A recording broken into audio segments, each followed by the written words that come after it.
Right, rook endgames where there's balance on one wing and a rook in front of a 7th rank pawn on the other wing. The last video I did is where the attacking rook is behind the passed pawn on the other wing, with everything else being the same.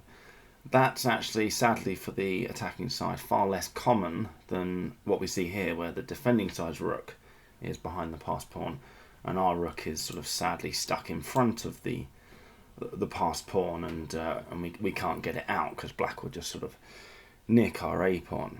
I strongly recommend you watch the Not the Vancouver defense video before proceeding with this one. The first thing to talk about is, basically following on from that, what happens if all of these pawns are not on the board? Well, if all of those pawns aren't on the board, this is just a cast iron draw.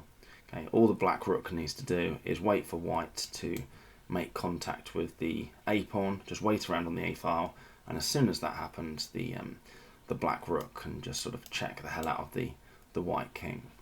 The black king should stay on g7 or h7, one of those two squares. It can't leave the 7th rank because then white will play a rook check followed by a8 equals queen, and it can't come across because of this skewer idea. Okay, so all the same ideas in the Not the Vancouver defense video, they're all still a feature here, including imagining the kingside pawns are still off the board and white just has a g pawn, okay, just a solitary g pawn. It's useless. It's completely useless. The black king just stands on g7 and ignores the g pawn. If instead white had an h pawn, it's also useless. Black just leaves their king on h7 and just ignores the h pawn. And all these ideas are going on here as well. That if we create a passed g pawn with whatever we're doing on the king side, it's useless. If we create a passed h pawn, it's useless. Depending on one of the other possible plans as well, actually, sorry, which are so not necessarily completely useless here, but it's close to useless. On that note, if all the kingside pawns were missing, then white might, in this position, white would regret having pushed this pawn from a6 to a7. Okay, because on a6, be very careful as the attacking side before you push that pawn to a7, because you've just got rid of the shelter that you had there for your white king. In that case, if black tries to adopt the same drawing method, it doesn't draw, it loses, and then we're into the Vancouver defense. So I also recommend you watch the Vancouver defense video. The disadvantage of pushing that pawn from a6 to a7 is that you've lost your shelter for your king. Okay. However, the advantage of doing it is that black's forces are sort of tied down more. Okay, so when the pawn's on a6, this rook could disappear, grab a pawn, and come back. And that grabbing of a pawn might actually be everything that the black side needs to draw the position. I mean, ultimately, if this rook's going to get lost for this a7 pawn, then the outcome of the game might depend on sort of the resulting whatever's going on with the pawns over here and this king. So if black can sort of nab a pawn, come back, and then lose the rook for the a7 pawn, that might still be a draw, or even possibly a win for black in some extreme situations, depending on what's going on with these pawns over on the king side. So what's going on with the pawns on the king side is pretty important. But the point is that if you can play this a7 move, and doing so knowing that you're going to enter one of what Dvoretsky talks about 3 winning plans, then you should do it, because it's simpler and it's tied down the black forces. So disadvantages, you've lost your shelter.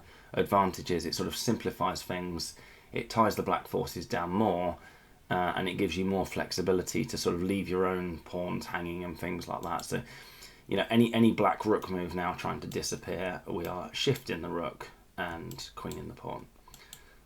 Whereas if the pawn's still on a6, it's not as clear cut as that.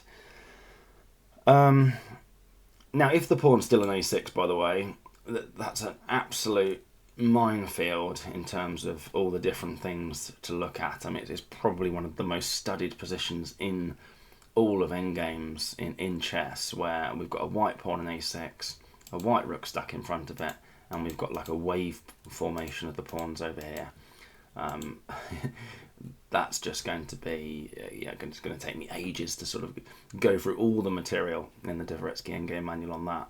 So this video is just about the 7th rank pawns. I think I've said everything I need to do as a sort of introduction. So I've got a list here because I kept trying to record this section and just going around in circles and having to re-record.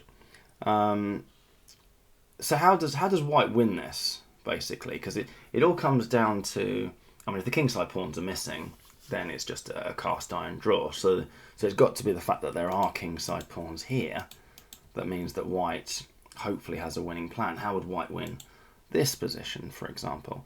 Well, Dvoretsky talks about 3 different plans. So let's go through those 3 different plans that the winning side, the attacking side, sorry, might have.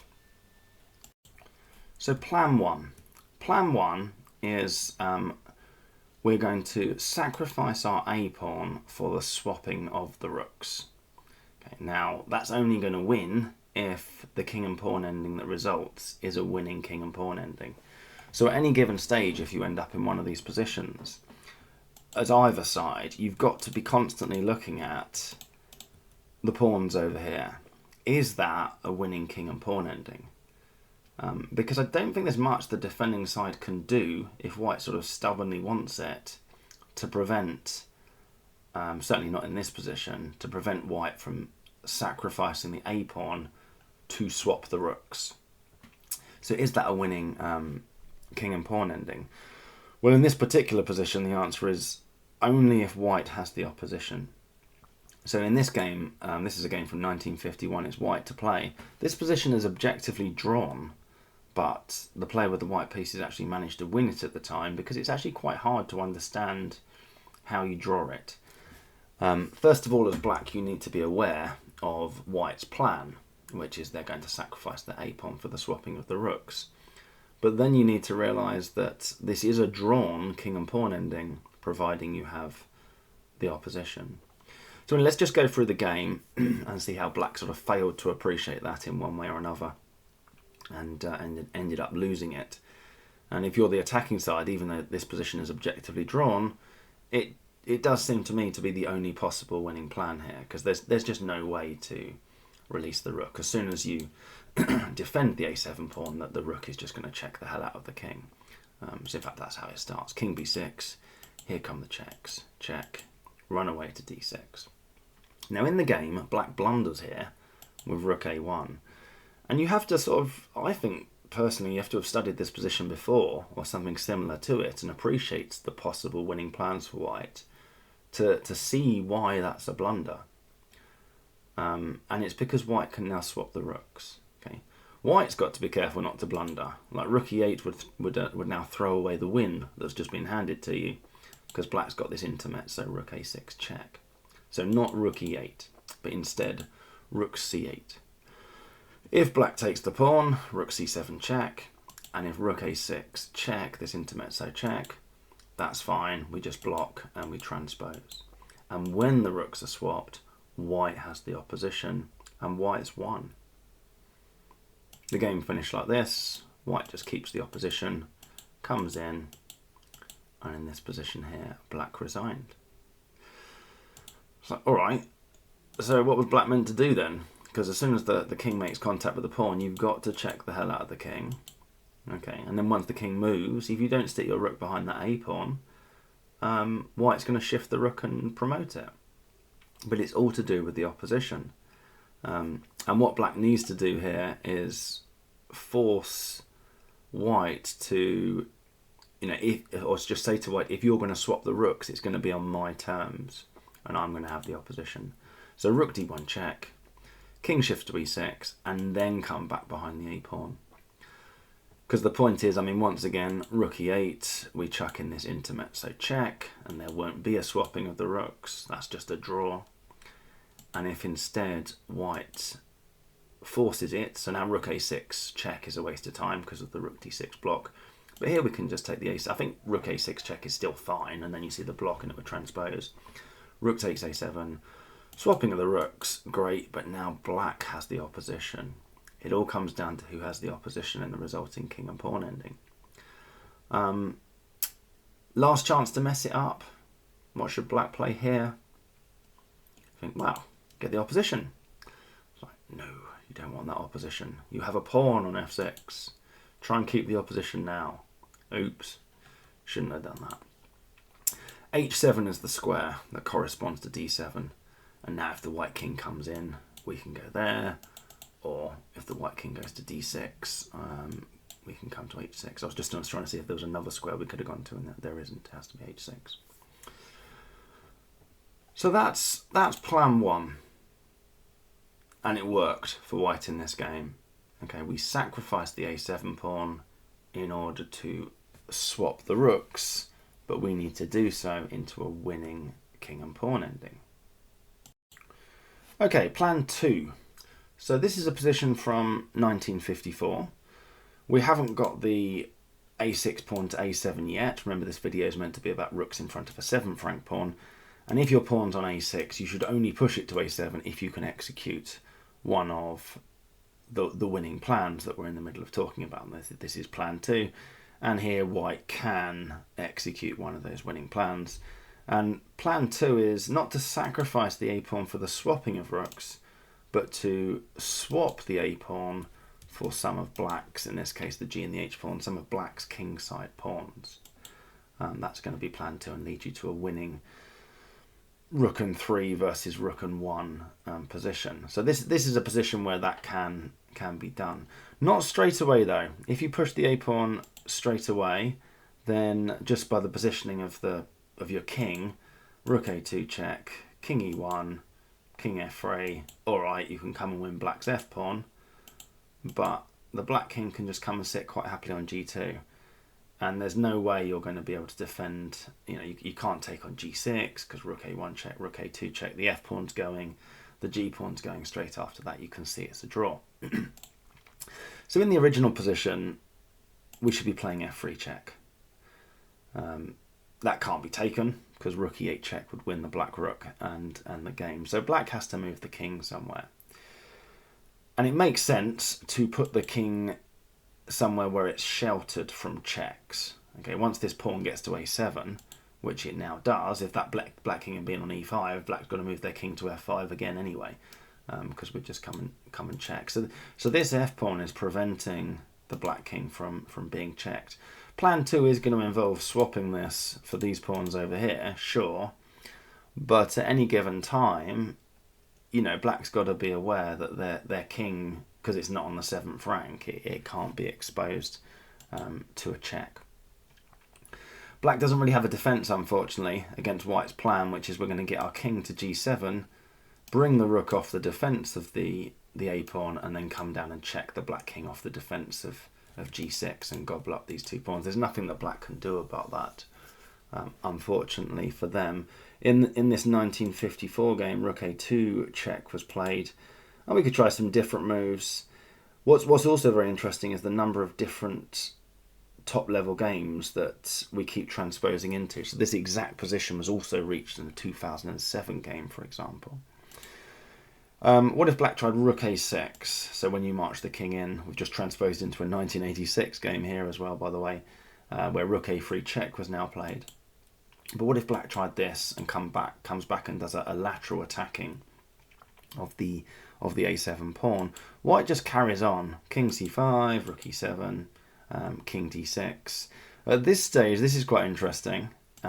Rook b7. There's always tactics lurking in rook endgames. You're never far from a tactical shot in a rook endgame. Just check out this king. It has no squares. And rook b8 would win on the spot. Okay.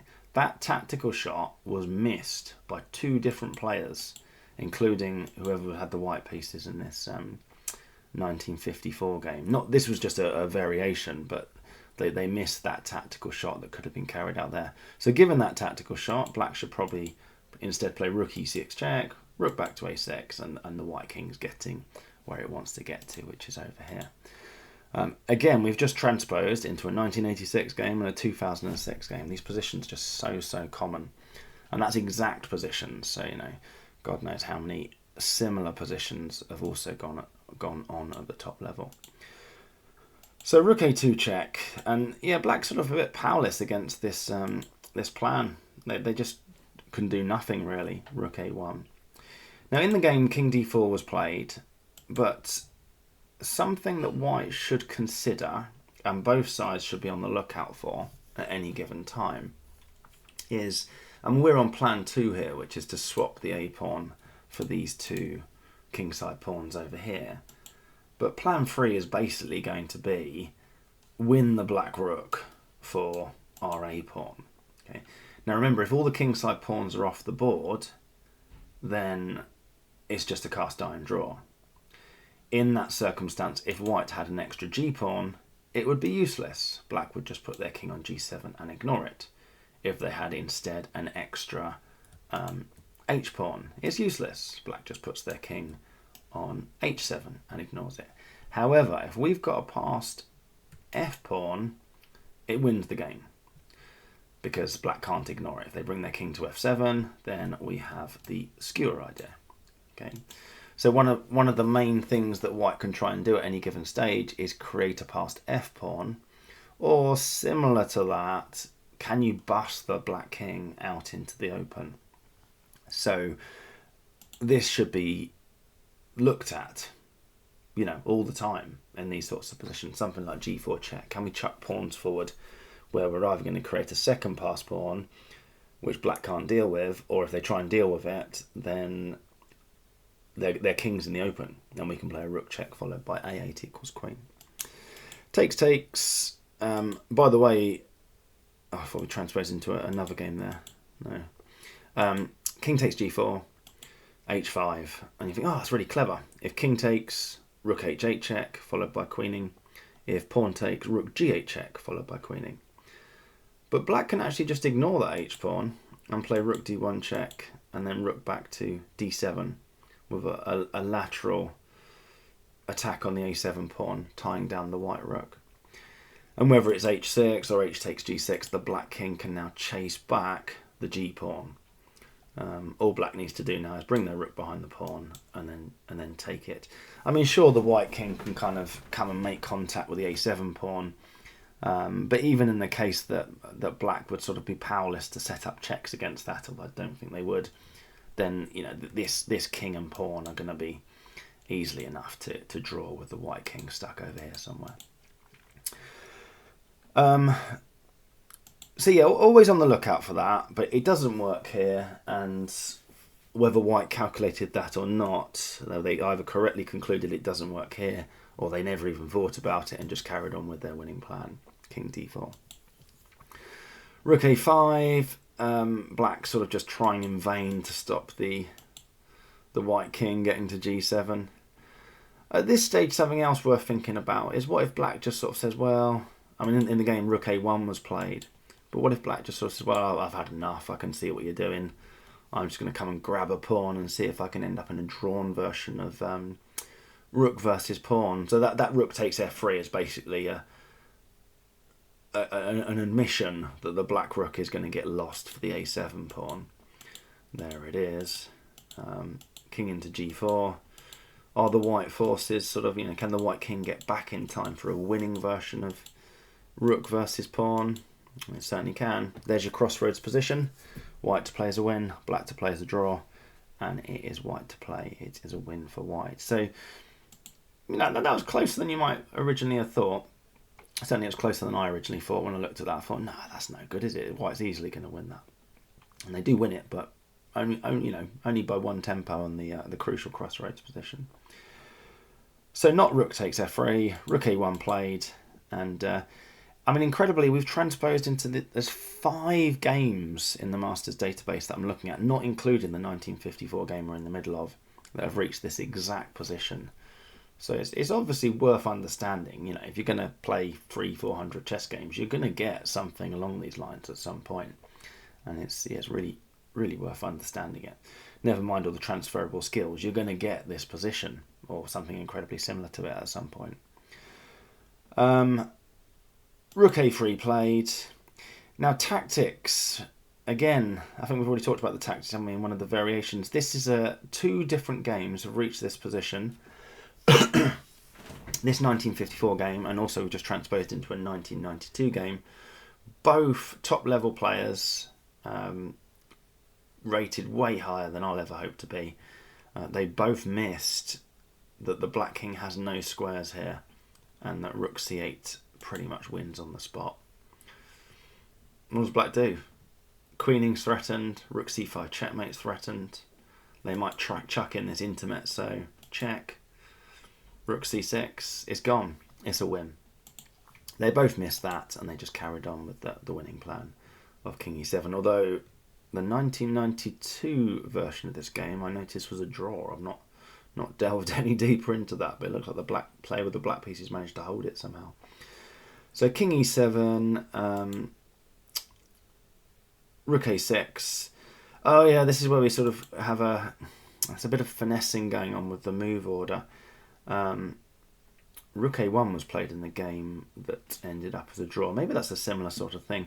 Dvoretsky talks about rook a2 and how it's a clever move. It's a better attempt to try and draw the position. I'll come back to that in a second. It sort of gets a bit too.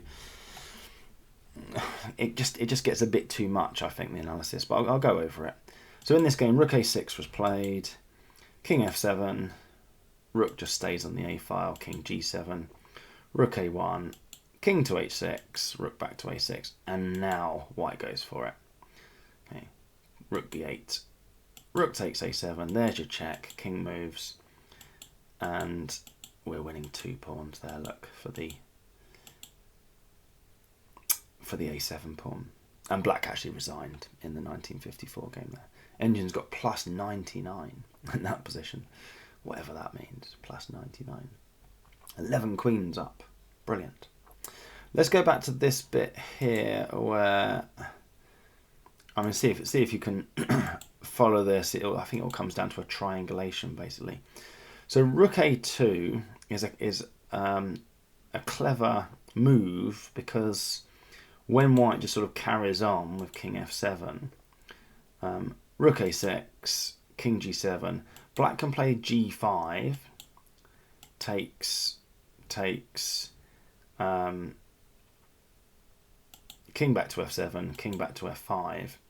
And this is the point that when white plays g4 check, takes, black can play king f4, and their rook is defending the f pawn. Okay, so that wouldn't have happened if they tried that in the game because they've gone straight to a6 rather than rook a2. However, all that is just sort of giving the move to white, but white can get out of it by triangulating with king f8, rook a6, and then king f7. So yeah, rook relinquishes control of the f pawn. King g7, then g5 takes, king takes g5, king back to f7, threatening rook g8 check. And this time, if black plays king f4, the f pawn's gone. So it's all a bit sort of subtle move orders and so on. It's yeah, it gets a bit sort of deep, the analysis there. Even in the sort of the clumsy, where is it? So rook a2.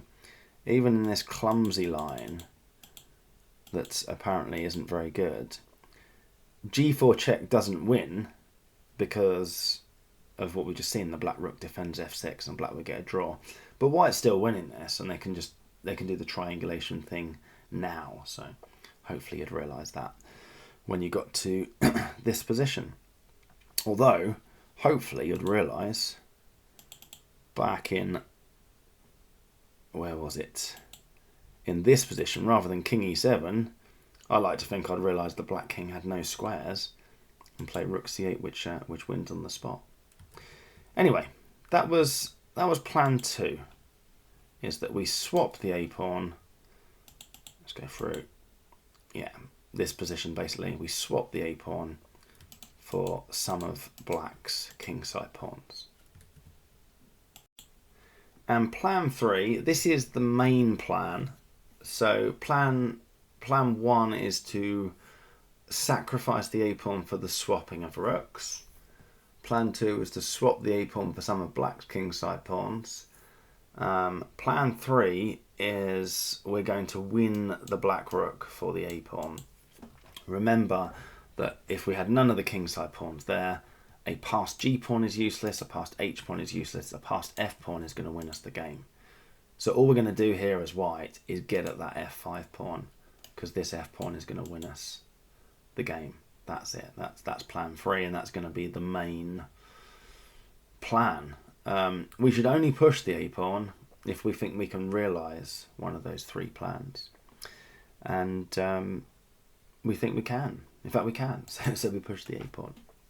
Notice that the swapping of the rooks is for the sacking of the a-pawn. That is definitely useless, because black would just have to mate king takes f5 with king f7, and it's not going to be a good idea to swap this pawn for this pawn either with the rook still on the board. Black's easily going to reach the Philidor position. So you can see that plans 1 and 2 aren't going to work here. You know, we've got to try and get at that black f pawn and win with plan 3. But thankfully we can win this relatively comfortably. Black's rook's in a great place. It's stopping the white king from crossing the 4th rank to get at the f-pawn, and it's on the a-file, so there's no point moving the rook, so black just moves their king. But we just bring our king over. That's it. The black rook now has to disappear somewhere on the a-file and let us climb up the board. King b4, king g7, and that's it. We're going to come for the f-pawn. King d5, rook a1, and I mean, king e5 is the best move here. The point being that if you play king e6, then black can play rook a5 and white's in zugzwang. You haven't messed it up, you just have to triangulate. King d6, king h7, king e7, king back to g7, king e6. So you just need to pass the move to black, and you can do it very easily. So it's 1 even if you play the wrong move at that stage. But if you play king e5, that's much better, because rook a5 check, king e6. And we're there straight away. Black's in zugzwang. If the rook moves, we'll take the f-pawn. If the king moves, king f6, follow the black king in, and that's it. Black's zugzwanged. That's plan 3, and that's going to be the main plan. Either creation of a passed f-pawn that's going to force the black king onto the f-file for the skewer idea, or I suppose if, you know, depending on the pawn configuration on the king side, if black sort of resists and refuses to let you have a passed f-pawn, that might instead result in that king being busted out into the open and to take a check, basically. Right, so we have our 3 plans. Let's start looking at some positions. This first one is from a 1938 game. You could pause the video if you liked and have a think about, right, should we push the b-pawn? Because we should only be pushing that pawn if we think we can exercise one of those 3 winning plans. Yeah, so should we push the b-pawn in this instance? You have a bit of a disadvantage in that at this stage, in that we haven't really talked about, well, what would you do instead? So if you've decided correctly that pushing the b-pawn doesn't lead to a win, because none of those 3 plans are sort of executable, that's great. But then, you know, where does not pushing the b-pawn lead?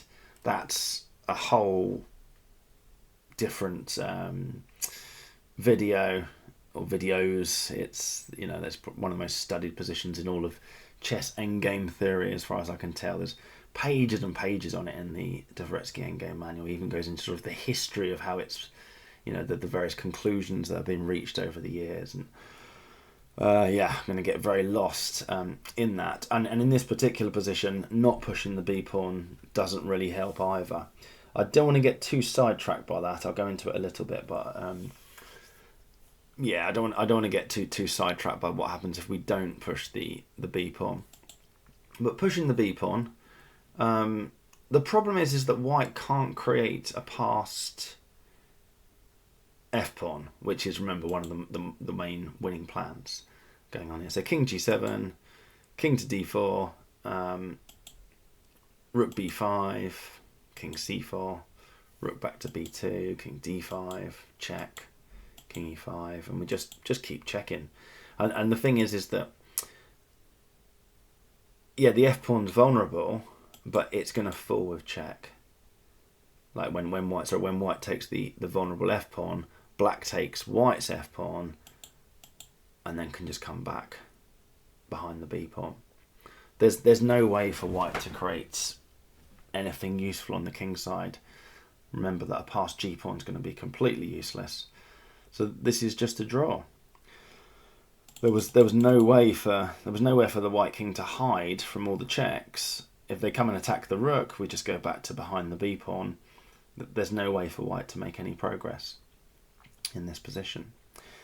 As it happens, they couldn't have made any progress anyway. So king d4. King d4 might be a good try in the sense that if black, because remember that when this pawn's on b6, black's got time to disappear, do something useful, and come back behind the pawn. So you think, oh, rook takes f2. Rook takes f2 is a losing move. White would play rook f8, hit the f-pawn, and then if rook back to b2, the king can come and make contact with the b-pawn. And you can see that there's nothing dangerous that that black can do over on the king side. So yeah, that's just going to be completely won for white. Now the king's made contact with the b6 pawn. But instead, black can just wait and play h5. Just defend the g-pawn so that when the f-pawn falls, the g-pawn doesn't fall as well straight afterwards. And yeah, I mean, how does white make progress? Black can just do the checking. See, white might say, well, I've left my pawn on b6 because that's the shelter. Remember, that's the advantage of leaving your pawn on b6 because I've got the shelter. But now that's given black another move to go and do something useful. Okay, so if you like, white's not pushed the pawn to b7, so that's one extra move, and now they've got their king in the way. So it's like two extra moves from the pawn being on b7 for the black rook to disappear, do something useful, and then come back. And it can grab two pawns before it finally comes back and says, yeah, you can have me now. And you do have to take now because rook b6 is the interference is being threatened. Takes, push the h-pawn, don't push the f-pawn. Okay, pushing the f-pawn looks good because you're going to end up with a passed g and h-pawns, but you're not. You're going to end up with egg on your face after rook c5 check. So don't push the f-pawn. Push the h-pawn instead. Takes, and well, I don't want to get sidetracked by the whole tail hook thing, but if anything, that looks almost tough for white to hold on to the draw there. But it is a draw. We're gonna get the rook behind the pawns and bring the king back in time to set up some sort of tail hook. The engine's just saying draw on that one. So yeah, b7 doesn't lead to a win because there's no way to create that passed f-pawn like in plan 3 where there was a way to create a passed f-pawn. Right, next, this is a game from 1983. It's white to play. Pause the video and decide, can white win this? Well done if your conclusion was that white can't win this, but hopefully you also thought about, well, they could try this. And although this game was the 1983 position, I also noticed it's from a 2007 game between two super GMs. And one of those two in fact, both those two super GMs are about to misplay this position. G4 doesn't get anywhere. Takes. It's just completely useless. That to white. They're not going to get a passed f-pawn out of that. Remember, a passed h pawn is completely useless. A passed g pawn is completely useless when this pawn's already on the 7th rank. So that doesn't get white anywhere. Can they create a passed f pawn? That's the thing. So king f4 is the try, because the idea is we're going to play g4 and take back with the king, and hopefully create a passed f pawn that way, because we have an f pawn and we can make it into a passed f pawn with the h5 pawn push. Now, in the 1983 game, I've noticed actually we've transposed into another game as well. The transpositions are all over the place. There's 3 different Masters Levels games on top of the 1983 game. One of them, white actually managed to win, even though black played the correct next move, which is rook a4 check. Black's got to check the king. Rook a4 check, in fact, is the only drawing move. You've got to check the king. So a Super GM back in 2007 game didn't appreciate that and played Rook A2. Although strangely, their game just sort of... Oh no, they played Rook A4. Okay, so in a Rook A2, different transposition. Sorry, I get myself in a right muddle with all the various transpositions. But Rook A2 would chuck away the draw, because now black should play g4. If rook a4 check now, king g3 takes, and then f4. That's the key there. And this is just completely winning for white. We're going to win the g-pawn. We're going to play h5 at some opportune moment and create that passed f-pawn, which is going to win us the game. So rook a4 check, king e3 check, king f2. There's just nowhere for the white king to hide. f4, rook a2, g4, rook a3 check, and I mean they agreed to draw there.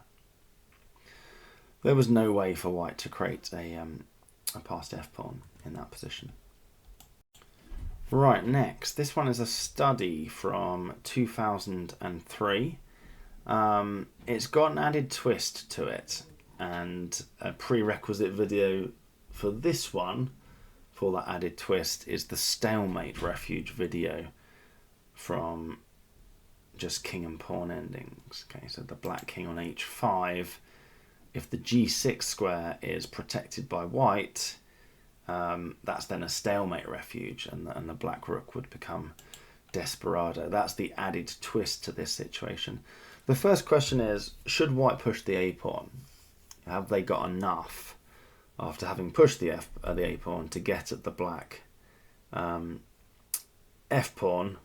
Because if they can get the f5 pawn, then obviously they've won the game. But there's this stalemate refuge added twist that's going on in this one the whole time. A7 is what they should play. Okay, it's the only winning move. If instead, bloody Lichess with its scrolling thing. If king d4, then the black rook's got time to nab the h pawn. When the king comes into e5, king g6, a7, rook back to a2, rook g8, and here's the first demonstration of the stalemate refuge. a8 equals queen, and check this out, rook a5 check. There's just nowhere for the white king to hide on the entire chessboard, and the white rook will always be protecting the black king's only square, so that's just going to end up in a stalemate.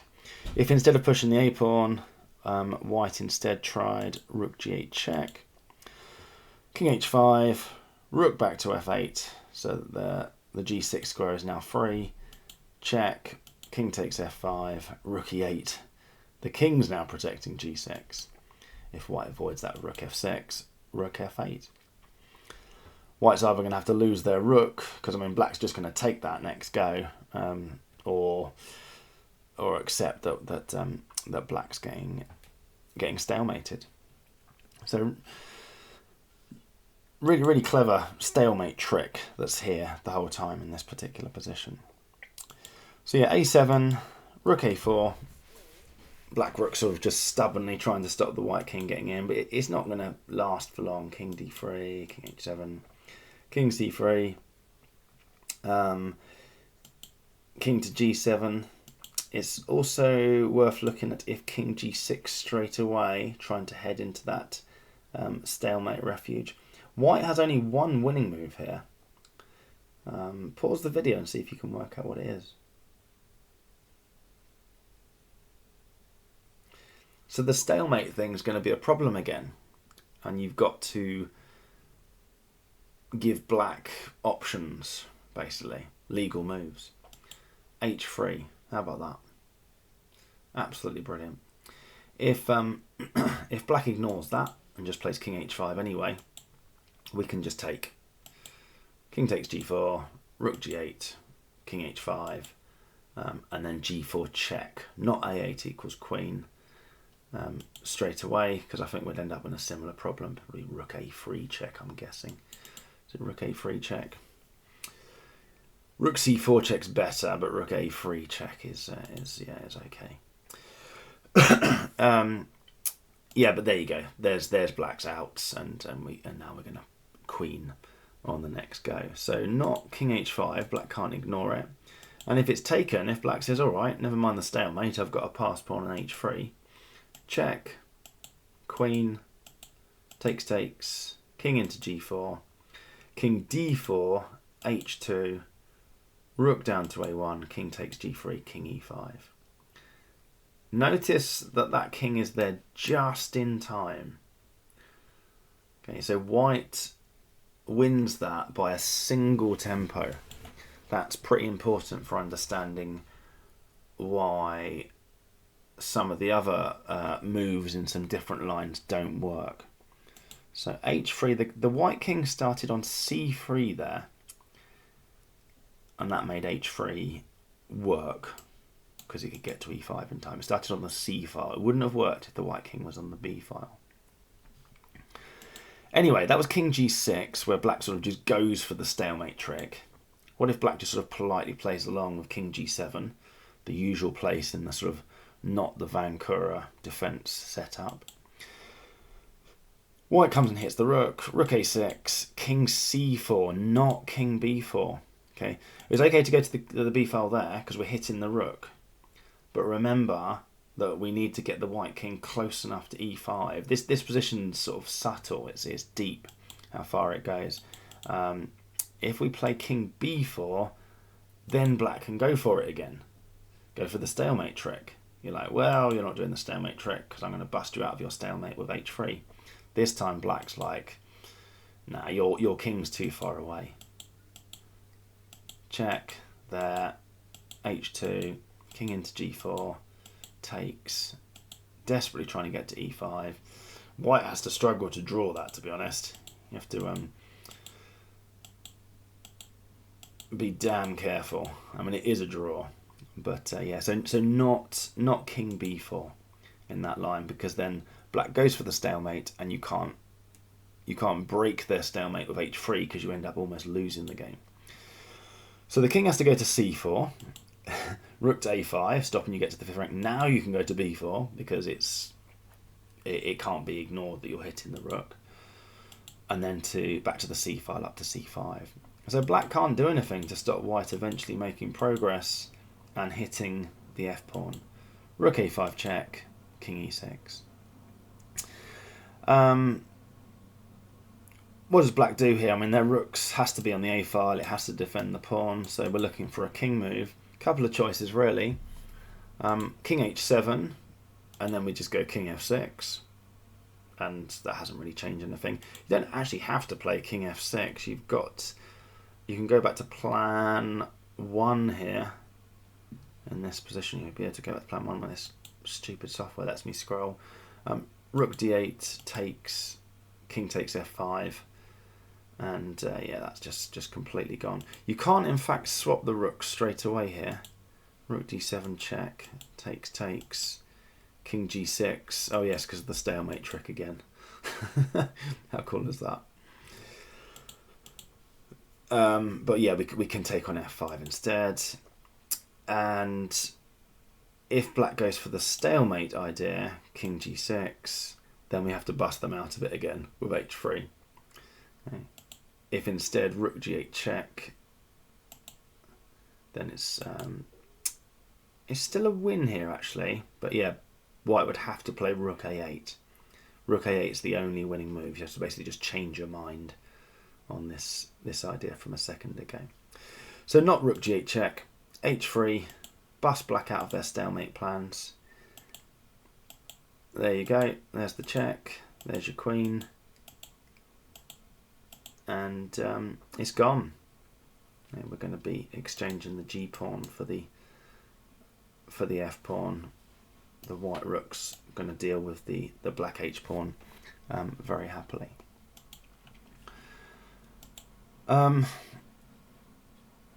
So that had more going on, because it was almost just a simple, yeah, we're going to come and get your f pawn. It was basically almost as simple as the position in plan 3. It was that, wasn't it, which was quite simple, but it had the stalemate refuge as like an added twist. Right, next, this one's also a hard one. It's a game from 1966. The question is, should white push the pawn? If we push the pawn, have we got enough to, if you like, execute one of the winning plans? Are we able to create a passed f pawn? Have we got some play on the king side that allows us to either create that passed f pawn or bust the black king out into the open for a check?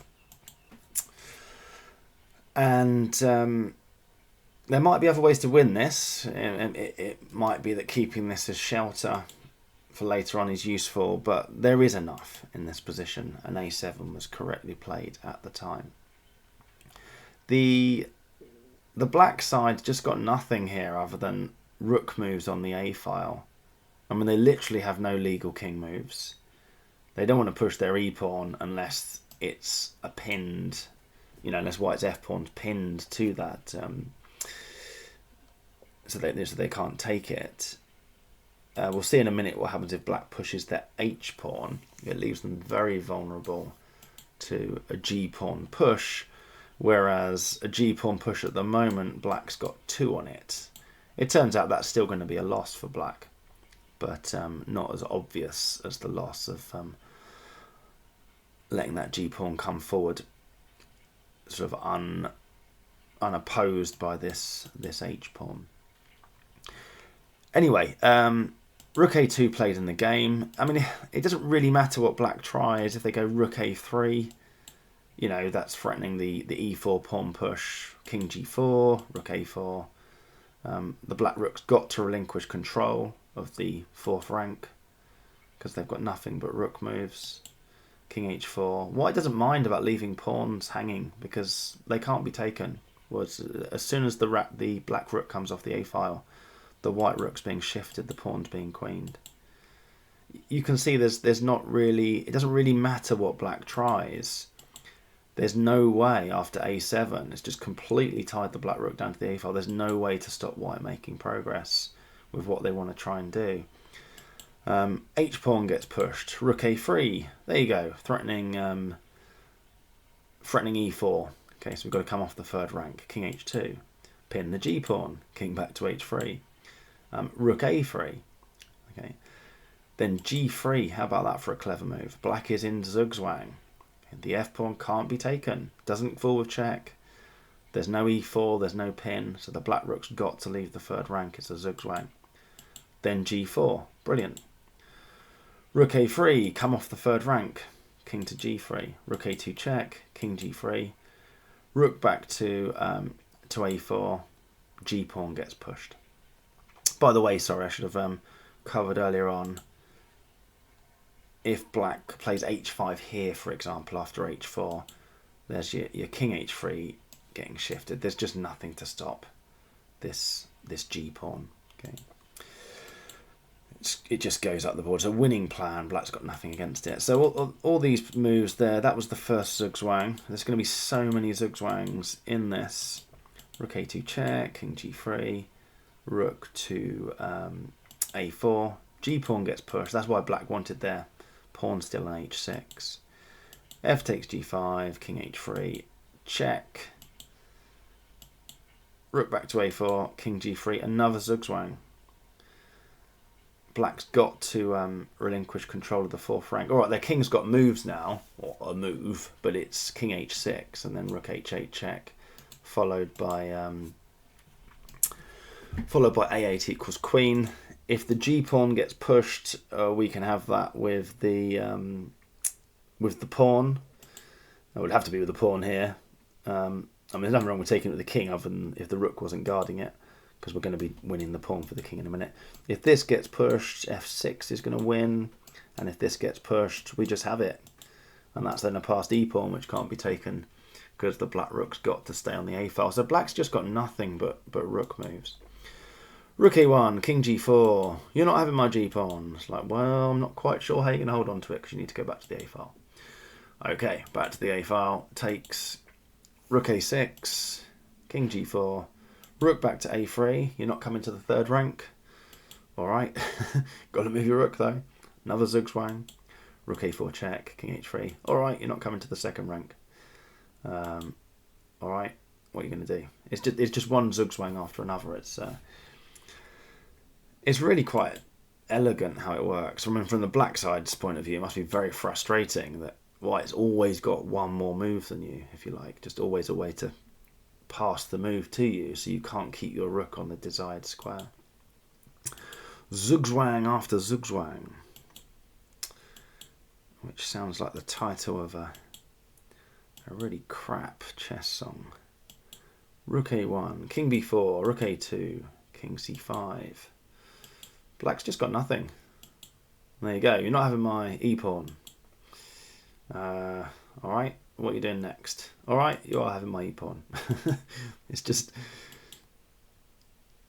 what are you going to do?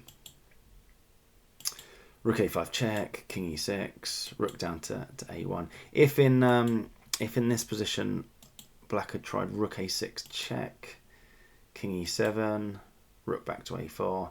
Now we can push the f pawn. If it gets taken, careful, don't take that, because rook takes f4 would be a falling with check, and that's then a draw. Just delay it. Just delay the taking of the pawn. Black has to relinquish hitting the f pawn, or they can defend their f pawn, but then you play f5, and that's just a win. White's always got that in this whole position. It's just so elegant how it works. That sort of that passing the move to black. Although black still does have a drawing shot or two in a minute if white's not careful. You have to be careful here as white. King e7. I've got here f6 also works. Rook a6 check, king e7 takes, king f7, rook a4, f5, rook a6. Just king e7 would do it. But anyway, king e7, rook a6. If rook a4, I think we've already seen something similar to this, then we can just push the f pawn and then play king f7. In fact, we've just transposed. I'm pretty sure we've seen that position already with rook a6 and then f5 as a direct transposition. So rook a6, and white just waits. It's not a problem. Hits the f pawn, king f8, hits the other f pawn, pushes it. And then we have transposed there, haven't we, more or less? Rook a1. White's only got one winning move here. White has to be careful here. In the game, White actually blundered here.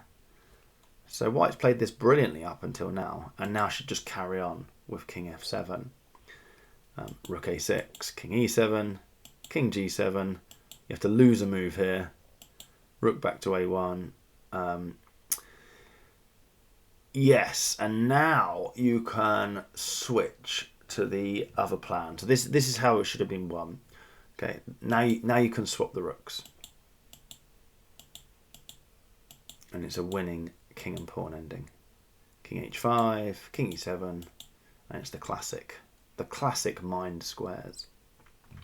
White actually sort of tried to do this, but missed a tactical shot. There's always tactical shots in rook endings.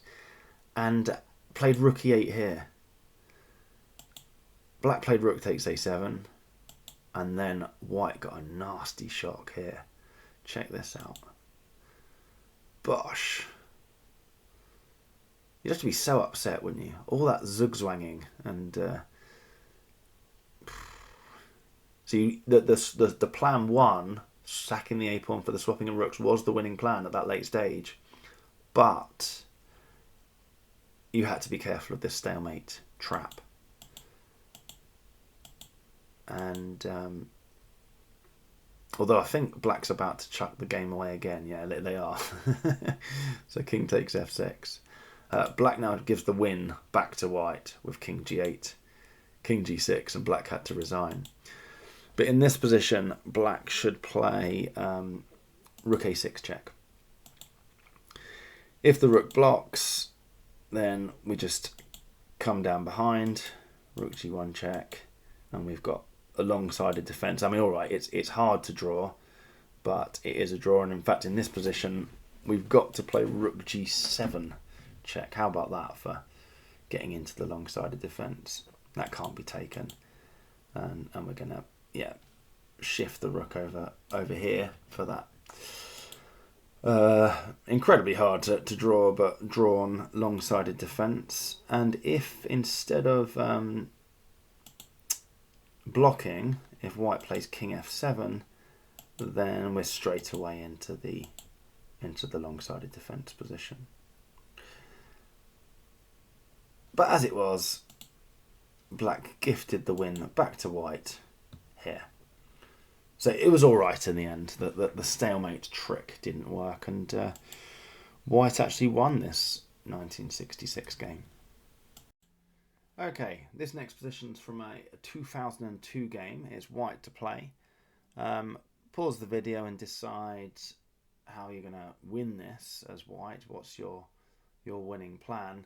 Although I've just noticed that, I've got 5 more games to go through, and none of them are ridiculously short, so that's easily a video's worth by themselves. And this video, I think, is approaching the hour mark. So what I'm going to do is call this video a day there, and then come back and start the next video with this position, and then the other 4 games that all continue.